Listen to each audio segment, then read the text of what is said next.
Good evening, Mumbai. No, Mumbai, no, actually. Good evening, India. Actually, we are going to go live today worldwide. So, good evening, everybody who's actually there in their houses at this hour. Thank you guys for tuning into Capturing Wow. Yeah, this is the first time we are up here at this hour of the day. A lot of us are excited to meet this thorough professional, a gentleman who needs no introduction, but I'm going to tell you a little about him. So, our guest joining us today for Capturing or Inspire is somebody who's been photographing for the last 25 years. Yes, he has a very, very wide experience. He shot people right from Jennifer Lopez to Bill Gates. He shot for pandemic right from COVID-19 to even the 9/11 attack that happened in New York.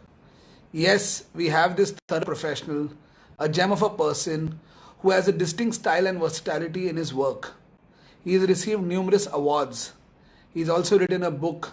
He's a street photographer and he's one of those 52 most influential street photographers in the world. Let's welcome Phil Penman, Inspire, just to let us know about his journey. So I'm super, super excited. He's been, hi Phil. Hi, how you doing? Good to see you. Very, very good. Same here. So good to see you. You too. So it's morning there. So it's a early morning. You've woken up and you're there, and here we are at 9 p.m. in India. Yeah, it's not too bad. I've been out working for like 5 hours already, so I'm okay. Wow. Have my coffee. Wow. Awesome. Amazing. So Phil, thank you firstly for joining us at Capturing Wow. You've really been supportive, and the idea that you've joined us here is brilliant. A lot of our guests and our friends watching us are very, very excited to ask you a lot of questions.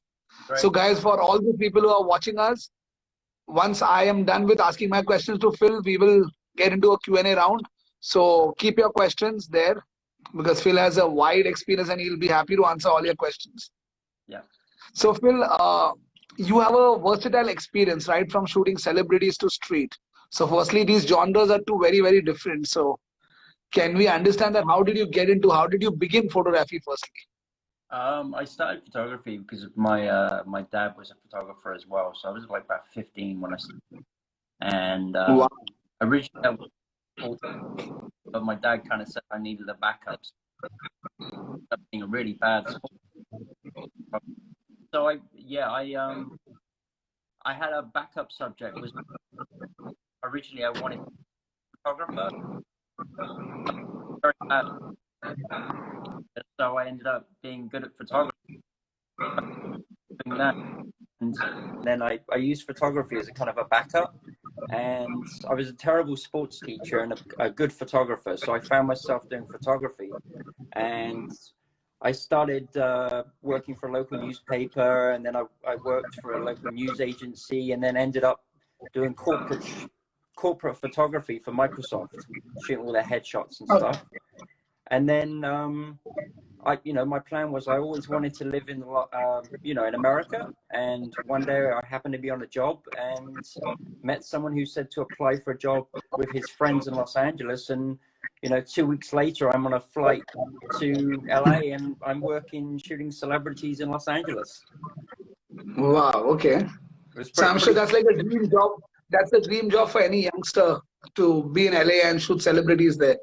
Yeah, I was, I went from probably within 1.5 years of my first job as a photographer, I was out in Los Angeles, like 21, 22 years old. And then I wasn't that fond of LA, so I ended up moving to New York to set up an office for the agency there. Okay. And that was my quick rise to photography. And I kind of always wanted to work for a British newspaper called The Independent. And that was kind of my dream goal, was to be shooting features for them in New York City. And a couple of years after starting photography, I'm shooting Christopher Reeve and Bill Gates in their homes in New York City. It's kind of cool. Wow, amazing. But how did this combination, I mean, at a point you were shooting celebrities to a newspaper. So, I mean, how was this combination? So what was the transition and what made you move to street photography? Well, I did the celebrity stuff for about 15 years, and it can be very wearing on you. It's, you know, it's a very intense job. It's a little bit soul destroying as well if you're a photographer. And I just found myself in a position where I wasn't enjoying photography anymore, and I wanted to go back to what I originally loved about photography, you know, shooting black and white and just taking pictures for myself, not so much about the money, but more about just creating good images. Wow. So, I mean, usually this is very unheard because we see a lot of photographers who begin with they begin doing street, and people from street or some other genre move to celebrities. Yeah, you've done celebrity when you move to street. Yeah, So, you know, I had to go cold turkey, we call it, where I actually quit photography altogether. And well, when I say altogether, I quit doing the celebrity stuff and just concentrated on just doing street and some portrait jobs. And at the same time, I was working for like a cycling company as a salesman, and I needed to have that like complete break just to get my mind right on what I wanted to shoot. And it basically allowed me to throw myself in at the deep end and just solely concentrate on the work that I wanted to do. so how did you find that voice? Because, we have a lot of photographers who are watching us right now, and we often have that struggle of figuring out what do we want to do. I mean, I've been there. I've been through the same transition where probably at a point you're doing some work, but there's no satisfaction with what you're doing. So how did you deal with those inner conflicts? Yeah, I think like in any job, right? We do these jobs that a lot of the time we do just because security and we need a paycheck. And one of the things that happened with the celebrity job was you went from an industry that was making, guys were making tens of thousands of dollars a month to selling pictures for 60 cents. So it almost forced you, the market forced photographers into a position where it was like, well, I'm standing out in the snow for 12 hours a day waiting to get a picture, and I can't even afford to pay for the coffee that I need to drink to stay out here. So it kind of forces you to say, all right, this job is not for me anymore. I need to find something else. I need to make some money, and I may as well do something that I love to do and make 60 cents rather than making 60 cents in a job that I hate. So it was kind of the market actually forced me to do something. Okay. So Phil, as of now, with so many years of experience, how do you make money? So what are your current sources of income to make money through street photography? Well, I sell prints of my work. About a year ago, I started the endeavor of producing a book. So I worked with a publisher, when I wanted to kind of show my life as a celebrity photographer and the stories I had behind the pictures. A lot of people don't realize how crazy that job is and what you have to do in order to get those pictures. And I had so many crazy run-ins with, Madonna and Britney Spears and all these people taking these pictures that I wanted some way of telling these stories. So I produced this book and also showed my New York stuff, all my New York street photography. And the book ended up being really successful. I'm in the Modern Museum of Art in New York, which is a lifelong goal. It released as the #1 street photography book on Amazon, and I make money from that, and I also do teaching. So I work with the Leica Academy as a teacher, and we run street photography courses in New York City. Amazing. We do that a few times a year. I was doing one in Miami in February, and it's so much fun to be able to teach. And you say the corny term "give back," but I get a lot of enjoyment watching other photographers improve and seeing how quickly. I've always been into that, and just seeing, I've got 27 years worth of knowledge behind me. I was lucky enough that I was still shooting when we still had film, and We used to shoot 5:4 transparency and everything. And then I came up through the digital era, and I've learned a lot just from marketing myself and working in the industry, that it's nice to be able to pass on some of that knowledge to people. Amazing. So, Phil, I did see some comments in between. People were asking, how did you realize you wanted to do a book? And today, is there a future doing books for other photographers? Do you think collecting a lot of pictures and putting it together in a book, how does the process happen? Can you break down the process for us for the book? Right. So for me, I had about 600,000 images in my archive, and Wow. I needed to, first of all, kind of break down what the book was going to be about. I narrowed the images down to about 1,500 images that I wanted to show. Then the best piece of advice I can tell you is to work with a good curator. You need like a second set of eyes of somebody looking at your work, because you get emotionally attached to certain images, but that might not necessarily translate to somebody else. So Right. it's great to have a second set of eyes. So me and a curator called Julie Graham, we worked and we narrowed the images from 1,500 down to 300. I had a deal with a publisher. There's the choice to whether you work with a publisher or you self-publish. Right. The nice thing working with a publisher is you have their experience, their knowledge, their good graphics team. They know what sells and what doesn't sell. So that was very valuable for me. But as far as making money from a book, it's not so much that you're not going to make a fortune selling a book, but making a book is a great way of marketing yourself and it's like having a portfolio that is being seen Right. in bookstores, museums all around the world. And it would be impossible for you to go around with a portfolio to all these places to show your work. So knowing that you have a book in the Museum of Modern Art in New York City or at Photographica, you know that it's like your marketing portfolio is on the shelf in MoMA, and everyone's going in there and they're looking for your book. So you have to look at it like that. It's like, if you break even on the book, it's great. But you have to think about the marketing value that you're getting from it. So if you can do it, I would say do it, but realize that it's a big time investment, and it's also a very financial, it's very expensive to publish. Right. So think about these things. You can do crowdfunding. I did a Kickstarter campaign, and one of the things you should think about before you even start doing the book is you have to think about, well, how am I going to market the book? Who is my mailing list? So you need to, even before you do the book, you need to start working on your marketing and building up your mailing list, your Instagram following, your Facebook, your LinkedIn.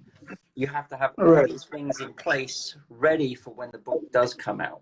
You can't do it then, because by then it's too late. Right. So, Phil, can we understand what inspires you today? 27 years you've been shooting. Yeah. So, a lot of times now you're living in New York, you get onto New York streets. How do you reinvent yourself, and what are your inspirations? Well, the streets are my inspiration, to be honest with you. It's constantly evolving. The streets are constantly changing. I once saw somebody commented on some blog that, hasn't New York already been shot to death already? But by that logic, we wouldn't shoot anywhere ever again. You're documenting history. Even things that I shot 15 years ago, like streets where maybe there was a gas station. That gas station is no longer there. It's luxury condos. So I realize, I've learned from my experience, that everything is worth shooting, because you don't know what it's going to be in the future. So those pictures that you shoot now might not necessarily be important now, but 10 years, 15 years from now, there might be something to them. But then also, I go around, you see these great steam, smoke steam stacks and all that, and like the silhouettes and the shadows and everything. And sometimes it's just for fun. It doesn't have to be that you're trying to produce a Pulitzer Prize winning picture. You're just doing it because you're enjoying taking the picture and being in the moment when you're taking it. Right. It's very, very addictive. Let's put it that way. Right. So, Phil, you've shot the 9/11. Can you talk a little about your experience with 9/11 and, I mean, shooting that entire attack scenario? What happened then and how was it? If you can give us some light on it. Yeah, sure. I, like I said, I moved from Los Angeles to New York, and I was in New York City for about 6 months, and it was me and a colleague. We were sharing a small apartment on Ninth Avenue. We never saw each other because we were constantly working. And then all of a sudden, it was my first day off in like 6 months. The phone rings, and I think it's work, so I leave it. I don't pick up the phone because I'm like, you guys have got to give me a break. Normally what the office would do was phone up my cell phone or phone up my home phone straight away. So they never did. So I figured, oh, it's maybe a friend or something. I pick up the phone and there's an answer phone message from somebody saying, the trade tower has been hit. You should think about going and taking some pictures. I turn the TV on and I see that the towers at that point both were up engulfed with smoke. I threw some clothing on, jumped on my bicycle, and I was down there like within 5 minutes of taking the phone call. I was out like a crazy man, possessed, riding through the streets to get down there. I was shooting for probably about 30 to 40 minutes. At that point, we didn't really know what was going to happen. And I'm taking these pictures, and then all of a sudden, the building starts coming down right in front of me. And I'm maybe one city block away. To give some kind of reference, there was a church called Trinity Church, and I'm in front of the church, and all of a sudden, I'm shooting with my old Nikon D1, and I've got a 24 to 70 on, and I'm watching as the building is coming closer and closer to me in the viewfinder. And I had these firemen literally grab me and we ran into a music store, which was like just behind us. And within seconds, the streets were black. You couldn't see anything outside. And then we were in there for maybe, I don't know, 15, 20 minutes.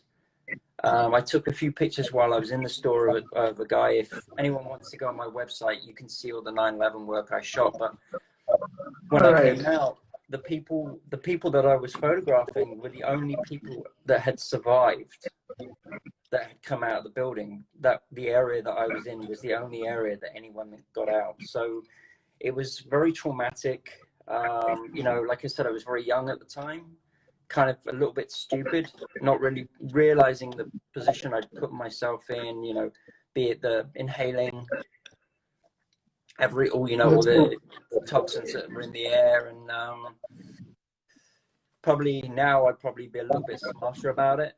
But back then it was just, you were just young, stupid, and you're just taking pictures. You do have like I had a moment where whereas, can I take these pictures of these people when you're seeing them at their weakest moment walking towards you, and you question, can I actually take this? Can I do this job?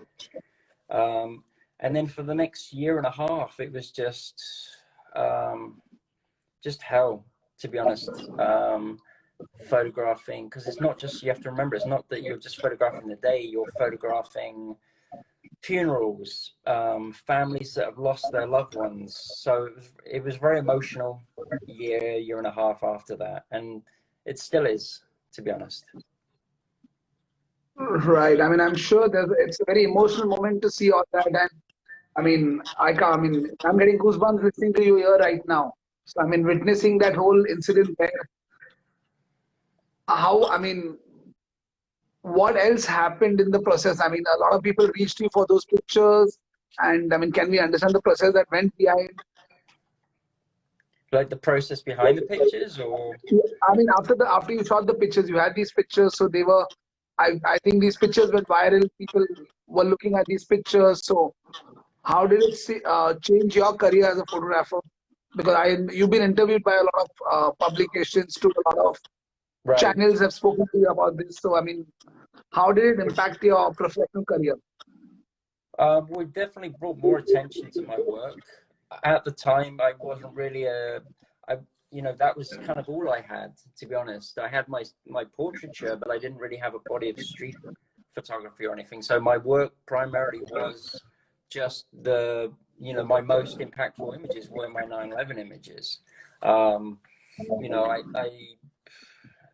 the pictures went worldwide. They were published all around the world. You know, front covers, and had a double page spread in Paris Match. So it definitely brought a lot of attention to my work. But then it wasn't until many years later, when I was working with the 9/11 Museum, that I met, you know, they introduced me to some of the people that I'd photographed on that day. Like, from looking at the images, they recognized certain people, and they were able to put me in touch. And actually, one of the ladies, Joanne Capistro, who I shot on 9/11, we became friendly, and she had me shoot her wedding. So it was like 17 years later, we're together again, and I'm photographing her wedding, and that story went viral. That was worldwide, and that got a lot of attention just because it was a nice feel-good story. And we still stay in touch, and I stay in touch with a lot of the people that I photographed that day. All right.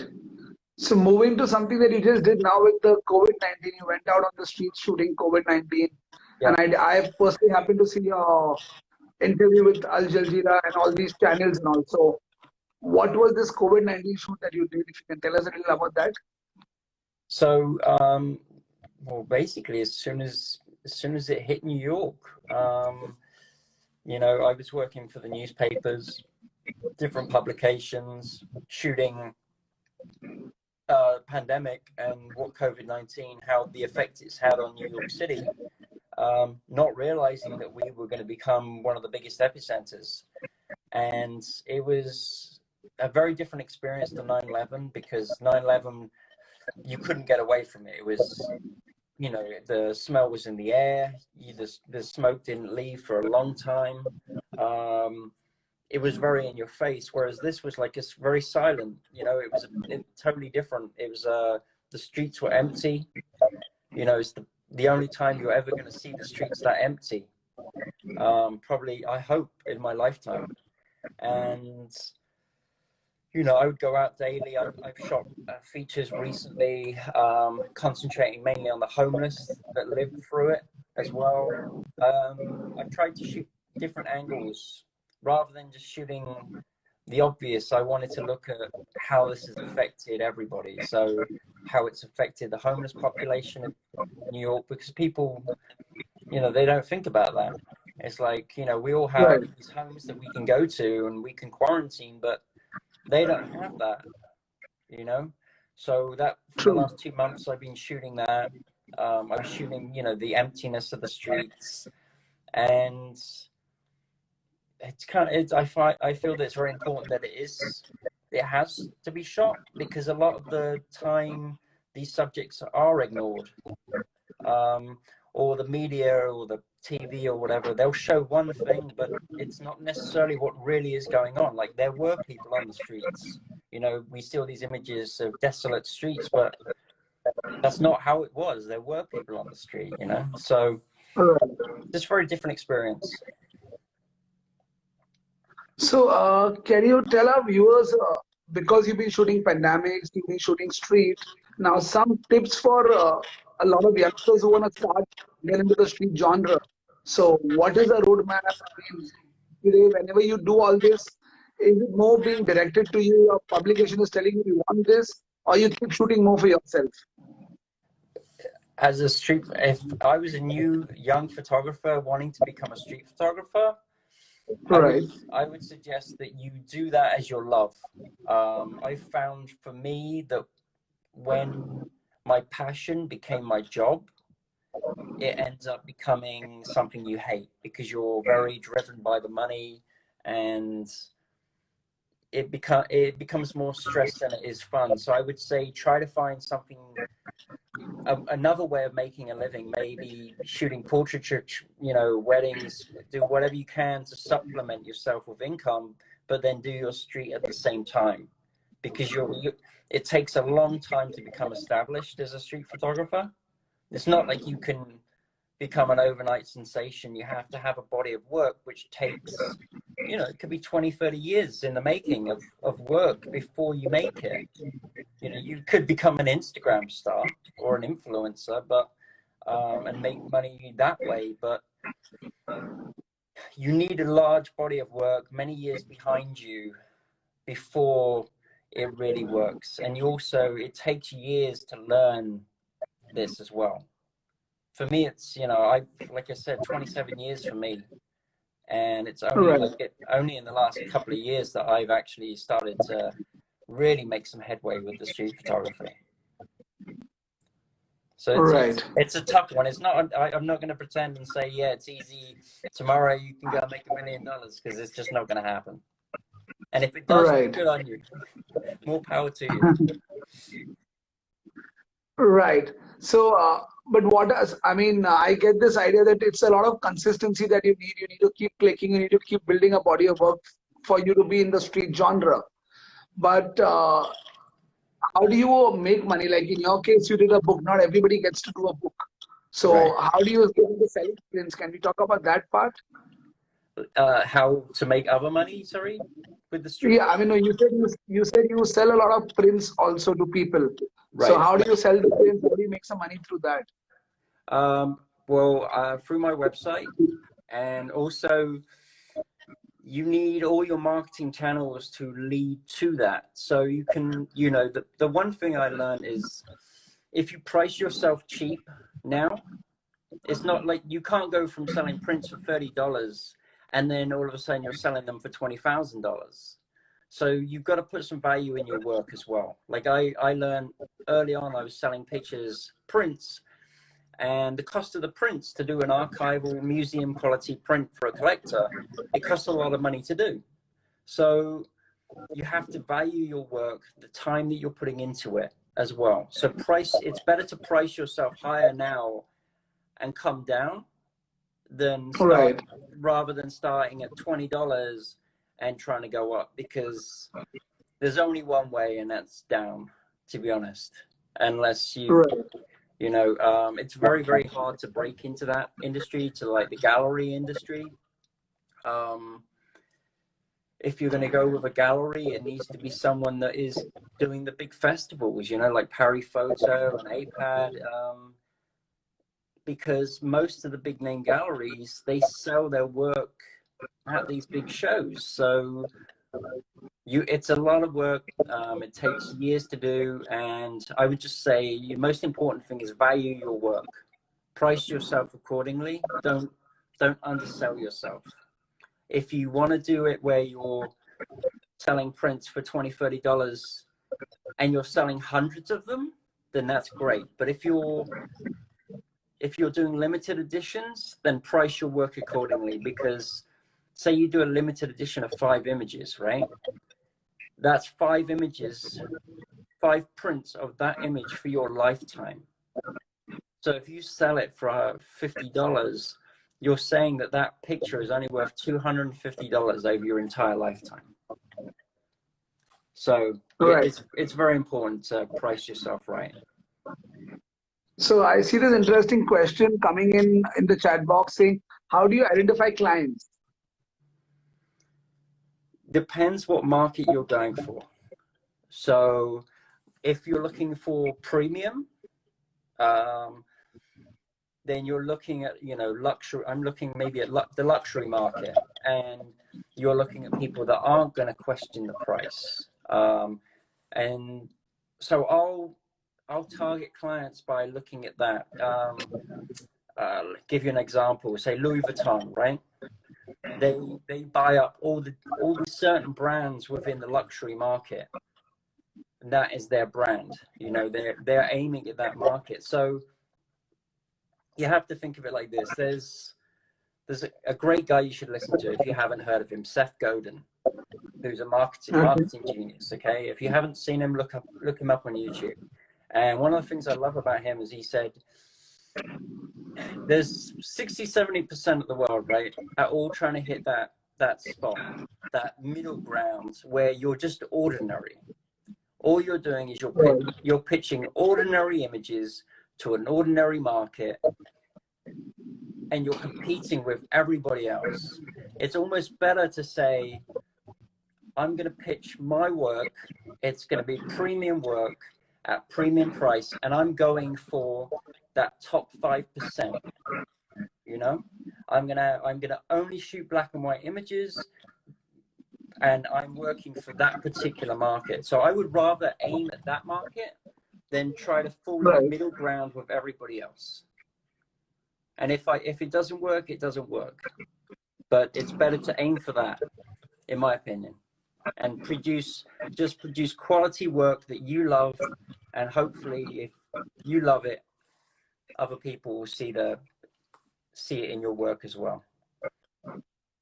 Right. So, Phil, what are those important components? Like, I mean, today, if I have the desire, I want to aim for that 5% of quality work. I understand that. Yeah. But what is needed to get to that work? What do you think are those steps? Like, how much is education important?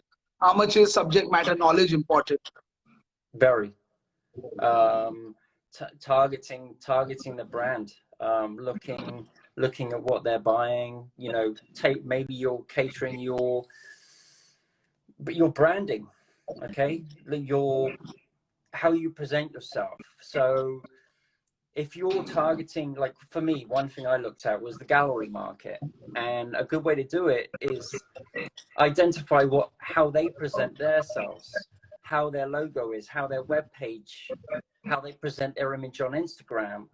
And I realized it's better for me to cater my brand, the way that I look, my signature, my website, something that appeals to them, because if they make their website like that, then there's a reason that they like that style of website. So it's better for me to work with companies.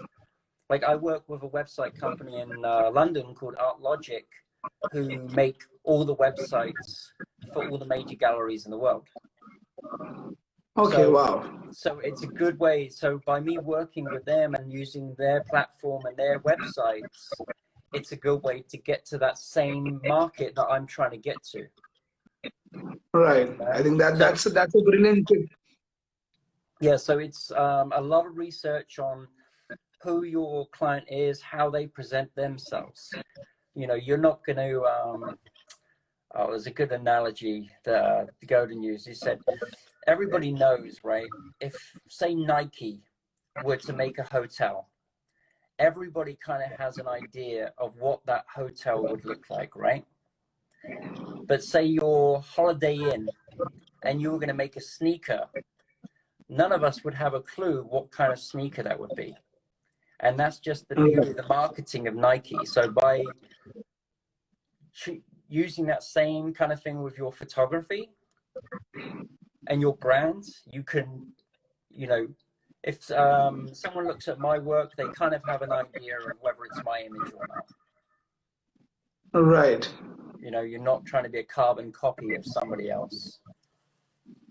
I think this is very, very powerful that you said that not everybody thinks of it that, okay, building that brand is important. So how much importance you give to your own brand is very, very important. I would say marketing now is 60% of being a photographer, if not more. Like right. You have to have great photography because you have to be able to back it up. But if nobody sees your photography or nobody knows who you are, then it's all irrelevant, right? So a lot of photographers are afraid to market themselves. So you need to kind of get over that hurdle. And, you know, me and my friends, we joke, it's like me, because all you're doing is talking about yourself. But it's almost like you have to do that because the agents that used to do that don't exist anymore. You are the agent, you're the photographer, you're the agent, you are the man that's pitching yourself. So you have to become comfortable with pitching yourself, your brand. It's all very, very important. Right. I see this question coming from Travel Photoista asking, do you ever have a photography block? Sometimes it just doesn't happen. Sometimes you could go out for 2 weeks and just produce incredible images every single day. And then sometimes it could be a month of just going and losing your mind, you know, and you can't think of anything. And the thing I found is just don't fight it. You know, if it's going to come, it's going to come. it might be that you just need to take yourself away from it for a little bit. You know, maybe take a week off. You know, even during the pandemic while I've been shooting, I've had to take like 5 days off because I was so burnt out that I just wasn't seeing anything anymore.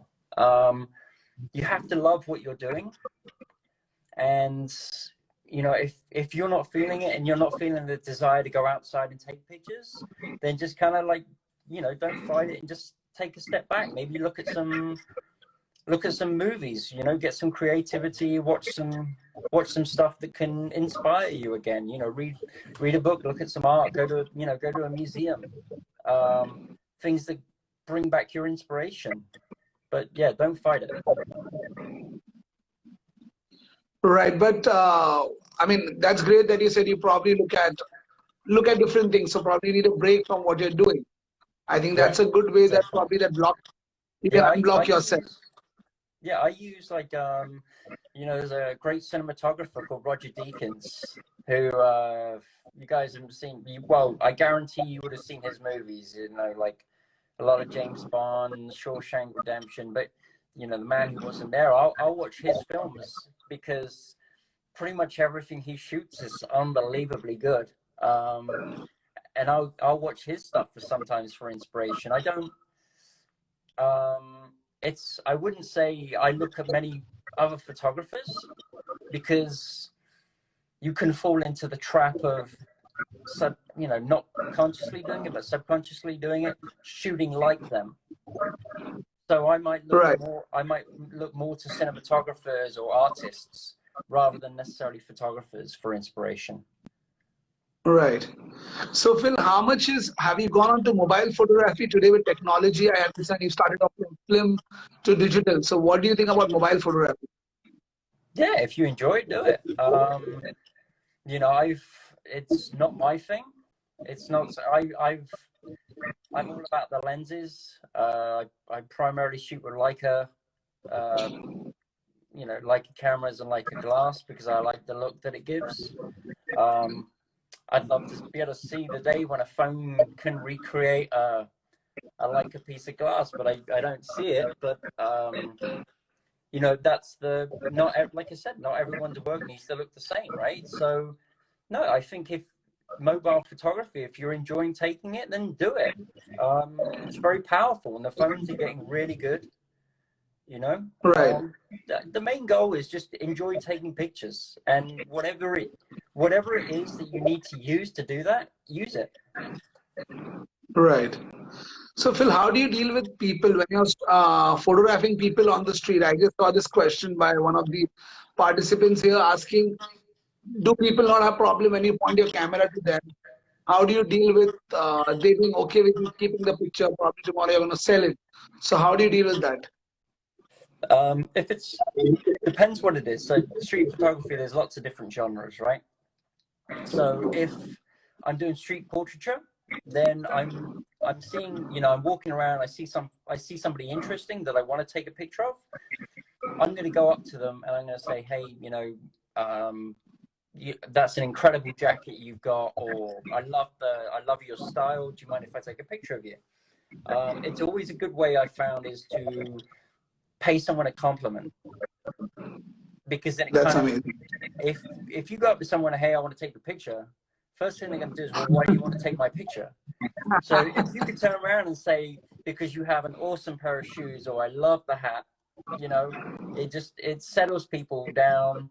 Or even like just get talking to them first before you even take the picture, and then take a shot. But just like you're trying to relax people, or sometimes it's just simply a case of, you know, you just want a picture. And like I've done recently, I've had times where I've just been stood on a street corner and someone's turned around to me and said, hey, can you take my picture? You know, let's face it, people are taking selfies all day every day, right? So they shouldn't be shocked when someone says, hey, do you mind if I take your picture? So that's kind of what I use to do a lot of my street portraiture. And then there's also the candid stuff where, you know, I might be holding the camera down by my waist. I kind of already have an idea of my light settings, and the best way to do it is, you know, you're taking pictures, but you're not looking at them. If you look at them, they know what you're doing. So a lot of the time I'll hold my camera down by my waist and I'll be looking over here, or I'm looking anywhere else but them in order to get them just relaxed. And it might be that I just leave the camera on, I just leave the shutter on hold for like 20 frames, you know, so that they're not looking for that click, you know? Right. So that's another thing that I do with like more candid, but you know. But when it comes to releasing these pictures, I see Dharma Photos asking us that, do you get model releases signed by them if they are portraits of these people? Do you take their number so you get in touch with them later? Depends what you're going to use it for. So most of the time I give people my card anyway, and I'll tell them to email me and I'll send them a copy of the picture. Like that's the very least you can do, is if someone takes the time to pose for you, is give them a copy. And most people are shocked when you actually send them the picture. Right. Because they maybe never had a black and white arty portrait of themselves in their life. Now, if you're taking a portrait of someone on the street and you want to use it for commercial reasons, like you want to promote, a pharmaceutical drug, or you're shooting a fashion campaign, and all of a sudden they see their image on a big billboard and you didn't get permission, then you're going to get sued. So, right. Yeah, so it depends on what you're going to use that image for. If you know that you're going to shoot it for a commercial campaign, then yeah, you got to have a model release ready. Most of my work is just for street photography, and it's not intended to be used for any advertising or commercial use. Okay, so just understanding, Phil, because for us in India, a lot of street food, we don't have too many art galleries in India. So we don't have too many art galleries in India where we sell pictures. So it's not a huge trend in India. So do you land up, when you put up your pictures at a gallery, do you land up promoting it only in New York, or you do this in different parts of the world? No, I all over the world. So that's the beauty of having things like Instagram. You can now reach a worldwide audience, or, having your work in the media, in the press. Those publications are seen worldwide. So you're getting we're lucky now that we have this, where we can market ourselves to a worldwide audience. Here we are, you're in India and I'm in the USA, and we're chatting because we found each other from a piece that was on Al Jazeera. So, the gallery is great to have, but it's, like I said, a lot of the time, if they're not doing the big photo festivals, then it might not be worth it anyway. So it may be better that you just find great ways to market yourself and have them buy them directly from your website. Right. So amazing. I mean, I'd like to let my other Indian friends know that I think the world is too huge, so we don't need to worry. And if we are doing street photography, we can go all over the world. Why do we limit ourselves? Because a lot of photographers do not know how. I mean, they click great pictures, but they're not able to commercially use those pictures. So I think moving out of the comfort zone, going out to art galleries all over the world probably is a good idea that you just said. Yeah. So market yourself. The commercial stuff is tough, and certain countries have different laws as well. Like I know in France, if you take a picture of a person on the street without their permission, I know that they can sue you over there. So like it's very different in New York. If you had to get someone to sign a waiver for every single picture you took, news wouldn't exist anymore. There would be no more news stories, because we wouldn't be able to photograph anyone. Can you imagine turning up on 9/11 and having to go up to everyone you took a picture of and have them sign a model release? It just wouldn't exist. So it just, like I said, it all depends what you're doing with the image, how you're going to market it, where you're going to sell it. If you're going out with commercial intentions, then have some model releases in your bag with you. All right. So Phil, before we end this session, would you be able to give us some 4 tips of yours for marketing? Which are your 4 best tools that you use for marketing, other than just having a correct website? But what are those different methods that you choose for marketing yourself?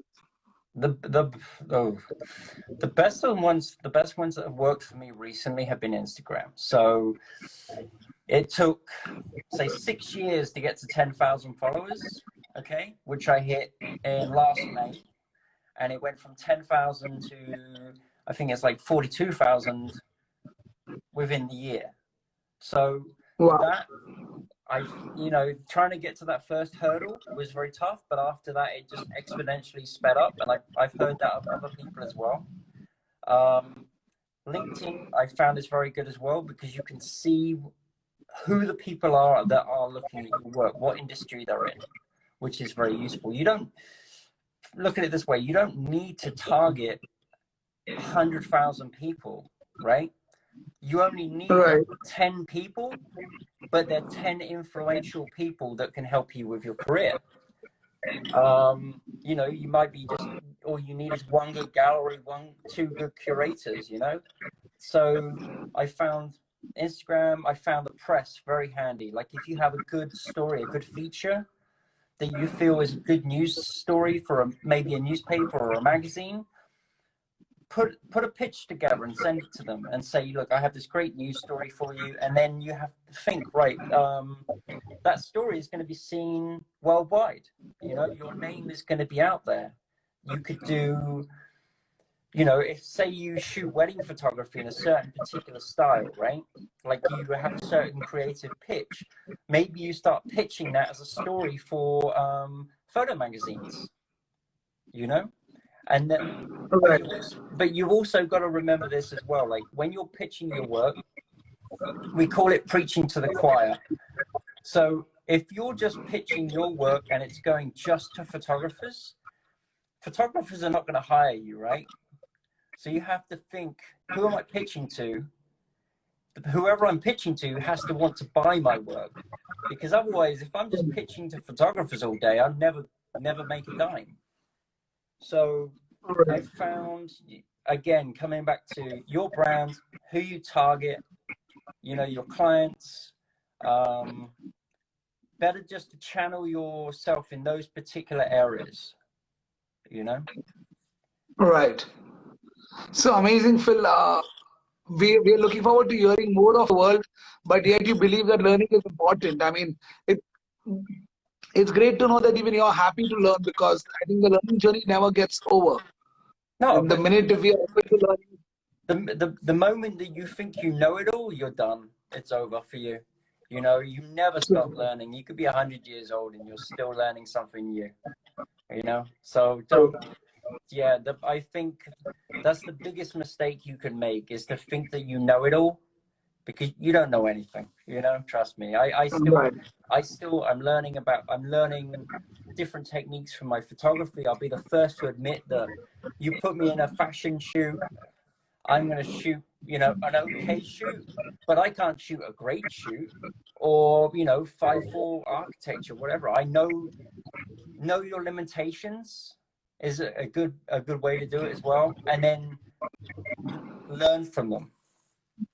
right. I mean, I so totally agree. I mean, we have a next webinar, guys, happening on Monday, which is on architecture. So we've got sharing your advice, your knowledge, and we look forward to hearing from you on at the summit. Thanks for having me. Good to talk to you. Thank you, Phil. Have a good day. I'm going to see you soon. Thank you, Phil. Bye. Thank you. Bye. So, guys, I'm just going to show you my camera before we end today. So, if you haven't registered, please register for the. And great, good to see you guys. Thank you for all the thumbs up. Thank you for letting me know this was worth your time. I see Yama Yam. Thanks, Phil. 100-year-old vet I met says improvise in life is a key. Absolutely, I so agree. Guys, improvising is the key. So thank you for being there, guys. I'm going to see you on Monday, 4 o'clock. If you haven't registered, go onto our Instagram page. You'll find the registration key and register for the next session. Next session is going to be a very, very interesting one, because we had a internal dialogue today. So I met up with Jaydeep, Ritu, and Sebastian. There are 3 people who have so much knowledge and such different knowledge. So I'm looking forward for that session. I'm going to see you on Monday, guys. See you. Take care. Bye. Thank you.